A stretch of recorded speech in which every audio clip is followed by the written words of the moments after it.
Hitler पे मैंने कुछ दिनों पहले एक वीडियो बनाया था, why do we hate Hitler. ये वीडियो उसी वीडियो का दूसरा पार्ट है। अगर आपने वो वीडियो नहीं देखी है तो इस वीडियो को देखने के बाद आप उस वीडियो को जाके देख सकते हैं। लिंक मैं डिस्क्रिप्शन में डाल दूंगा। ट्रीटी ऑफ वर्साइल्स साइन करने के बाद जर्मनी की हालत बहुत खराब हो जाती है। जर्मन्स को पैसे और सोल्जर्स दोनों गंवाने पड़ते हैं और साथ ही ह्यूमिलिएट होना पड़ता है। हिटलर जर्मनी की इस हालत का जिम्मेदार कम्युनिस्ट और ज्यूज को मानता था। उसे लगता था कि कम्युनिस्ट और ज्यूज ने जर्मन के बीच एंटी वॉर प्रोपेगेंडा फैलाया है और जर्मनी को हरवाया है। अब क्योंकि जर्मन मिलिट्री रिड्यूस कर दी गई थी 1 लाख सोल्जर तक ही, इसलिए हिटलर वॉर के बाद सोल्जर तो नहीं रह पाया, लेकिन आर्मी के लिए खबरी बनकर काम करने लगा। वॉर के बाद जर्मनी में कम्युनिस्ट ने एक रेवोल्यूशन शुरू किया, जिसके बाद जर्मन गवर्नमेंट कम्युनिस्ट से घबराने लगी। दोस्तों, ये कम्युनिज्म या कम्युनिस्ट होता क्या है, मैं आपको बताता हूँ ताकि आपको ये वीडियो समझने में आसानी हो। कम्युनिज्म अपने आप में एक बहुत बड़ा टॉपिक है, इस पर मैं एक डिटेल्ड वीडियो बनाऊंगा। अभी के लिए बस आप इतना जान लीजिए कि जर्मन फिलोसोफर कार्ल मार्क्स और फ्रेडरिक एंगल्स कम्युनिज्म यानी क्लासलेस सोसाइटी को प्रमोट करती थी। मतलब ये कि कम्युनिस्ट गवर्नमेंट ऐसी किसी भी एक्टिविटी को रिमूव करती है जिससे जनता में क्लास डिफरेंसेस आते हैं। कम्युनिस्ट नेशन में लैंड या प्रॉपर्टी या प्राइवेट सेक्टर जैसे बैंकिंग सर्विस, ट्रांसपोर्ट सर्विसेज और इंडस्ट्रीज, इन सब की अथॉरिटी गवर्नमेंट के पास होती है। अब क्योंकि सारे गुड्स एंड सर्विसेज गवर्नमेंट के अंडर आते हैं, इसलिए सारे एम्प्लॉयज़ के वेजेस एंड सैलरीज इक्वल होते हैं। पहले दुनिया के ज़्यादातर देश कम्युनिस्ट थे, लेकिन अब दुनिया में सिर्फ 5 ही ऐसे देश हैं जहाँ पे कम्युनिस्ट फॉर्म ऑफ गवर्नमेंट है। नॉर्थ कोरिया ने 1948 में कम्युनिस्ट फॉर्म ऑफ गवर्नमेंट बनाई, चाइना ने 1949 में, क्यूबा ने 1961 में, लियोस ने 1971 में और वियतनाम ने 1976 में कम्युनिस्ट फॉर्म ऑफ गवर्नमेंट बनाई। वर्ल्ड वॉर 2 के बाद बहुत सारी यूरोपियन कंट्रीज ने कम्युनिज्म को अपनाया था। इसमें ईस्ट जर्मनी और हंगरी भी शामिल थे। जर्मन गवर्नमेंट कम्युनिज्म को नहीं अपनाना चाहती थी, इसलिए जर्मन गवर्नमेंट ने हिटलर को यह काम दिया कि हिटलर ये पता लगाए कि उनके देश में ऐसी कौन सी पार्टियां हैं जो कम्युनिस्ट को सपोर्ट करती हैं। हिटलर को जर्मन वर्कर पार्टी पे शक होता है कि ये पार्टी कम्युनिस्ट आइडियोलॉजी को सपोर्ट करती है, लेकिन जब हिटलर जर्मन वर्कर पार्टी की एक सीक्रेट मीटिंग को अटेंड करता है तो हिटलर खुद ही शॉक हो जाता है। वो देखता है कि जर्मन वर्कर्स पार्टी कम्युनिस्ट को नहीं बल्कि राइट विंग हिटलर के आइडियोलॉजी को सपोर्ट कर रही होती है। ये देखकर हिटलर खुद आर्मी छोड़कर जर्मन वर्कर्स पार्टी को ज्वाइन कर लेता है। अब क्योंकि हिटलर एक बहुत ही अच्छा ओरेटर और स्पीकर था, इसलिए उसने अपनी स्पीकिंग स्किल से पार्टी के वर्कर्स को काफ़ी इम्प्रेस किया और जो उस पार्टी के टॉप के लीडर्स थे, उन्हें रिप्लेस करके खुद एक बहुत बड़ा लीडर बन गया। जब हिटलर लीडर बना तो उसने सबसे पहले पार्टी का नाम चेंज किया। उसने जर्मन वर्कर्स पार्टी का नाम चेंज करके national socialist German workers party, in short Nazi कर दिया और इसका सिंबल भी चेंज कर दिया। हिटलर ने जर्मन के लोगों से काफ़ी प्रोमिस किए, लोगों को उकसाया कि अगर हिटलर पावर में आए तो वो जर्मनी की खोई हुई ग्लोरी को वापस ले आएगा। हिटलर ने ट्रीटी ऑफ वर्साइल्स को मानने से मना कर दिया, एथनिक जर्मन्स को वन नेशन में यूनाइट करना शुरू कर दिया। उसके बाद हिटलर ने लोगों को बांटना शुरू कर दिया, एक ऐसे देश में जहां हर रिलीजन के लोगों के पास ऑलरेडी सिटीजनशिप थी। लेकिन हिटलर का कहना था कि जो प्योर आर्यंस है उन्हें ही जर्मनी में रहने दिया जाएगा और जो ज्यूज हैं उन्हें बाहर कर दिया जाएगा। ये कुछ सिमिलर सा साउंड करता है इंडिया के न्यूली पास्ड लॉ CAA से, बट अभी हम सिर्फ हिटलर की ही बात करेंगे। हालांकि जर्मनी में लोगों को बांटने का आइडिया कॉमन था, बट इस आइडिया को हिटलर की पार्टी नाजी ने हाईजैक कर लिया था और इस आइडिया को वो एक्सट्रीम लेवल पर लेकर चले गए थे।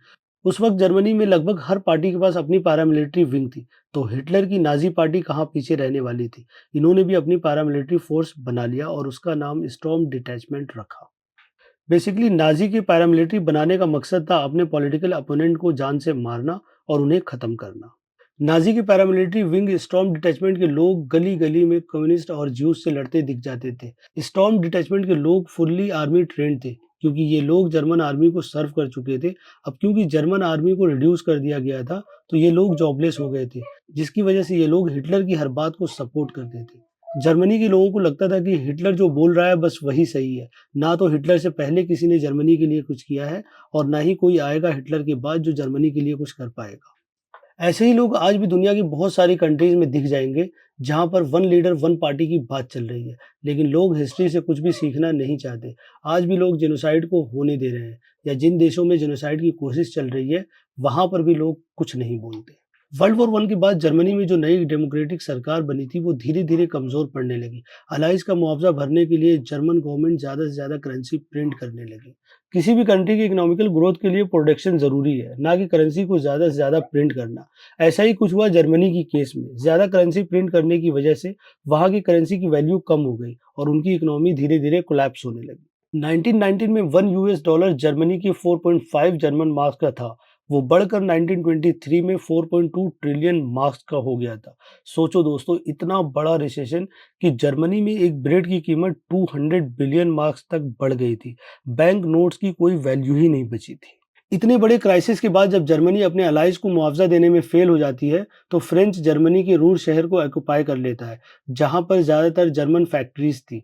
रूर शहर को ऑक्युपाई करने के बाद फ्रेंच ने एज अ कंपनसेशन फैक्ट्री का सारा प्रोडक्शन अपने कब्जे में ले लिया। इस ऑक्यूपेशन में फ्रेंच फोर्सेस ने जर्मन सिविलियंस को काफी ह्यूमिलिएट किया और 130 सिविलियंस को जान से मार दिया।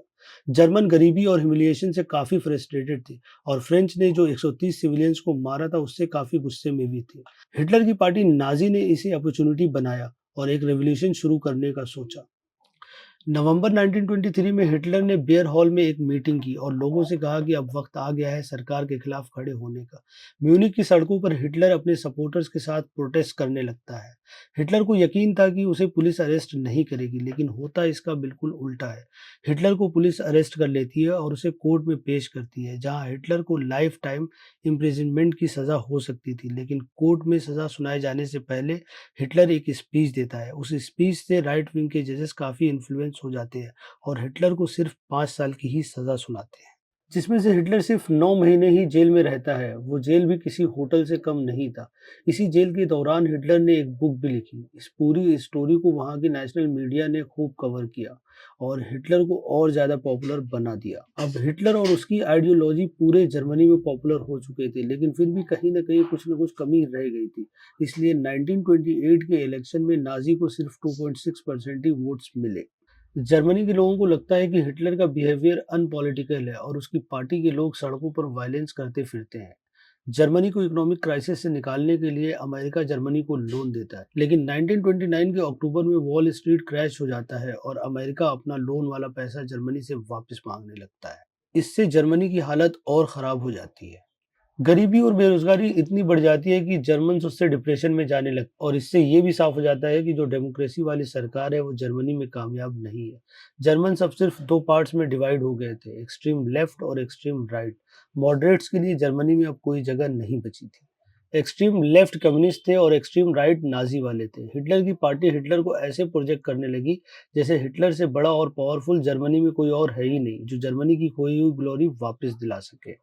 इस प्रोपेगेंडा को इतना फैलाया गया कि जर्मनी के बच्चे बच्चे को यकीन हो गया कि बस हिटलर ही उन्हें डिप्रेशन और भुखमरी से निकाल सकता है। हिटलर ने डिप्रेस और होपलेस जर्मन्स को उनकी सारी सफरिंग की वजह ज्यूज को बता दिया, या आप यूं कह लीजिए कि हिटलर ने ज्यूज को बलि का बकरा बना दिया। डिप्रेस जर्मन्स को हिटलर ने ज्यूज को एज अ पंचिंग बैग दे दिया, जिसे जर्मन्स मारकर अपनी फ्रस्ट्रेशन निकालते थे। सालों से डेमोक्रेसी वाली गवर्नमेंट के फेलियर को देखते हुए लोगों को हिटलर के डिक्टेटरशिप में एक उम्मीद दिखी, लेकिन इसमें भी एक ट्विस्ट था। जर्मनी के आधे लोग हिटलर के एक्सट्रीम आइडियो को आंख बंद करके मानते थे और कुछ लोगों को ये पता था कि हिटलर रेसिस्ट है, बायस्ड है, लेकिन फिर भी उनके पास कोई और ऑप्शन नहीं था हिटलर से अलावा वोट करने का। और जो कुछ लोग बचे कुचे थे जिन्हें पॉलिटिक्स के बारे में कुछ आइडिया नहीं था, उन लोगों ने बस इसलिए हिटलर को वोट किया कि हिटलर बहुत पॉपुलर और फेमस है। हिटलर की पार्टी हर इलेक्शन के बाद अच्छा परफॉर्म करने लगी। हिटलर की पॉपुलैरिटी हर इलेक्शन के बाद बढ़ती चली गई। 1932 में हिटलर की पार्टी नाजी जर्मन पार्लियामेंट की लीडिंग पार्टी बन गई और यहाँ से हिटलर को यकीन हो गया कि वही जर्मनी का सेवियर है।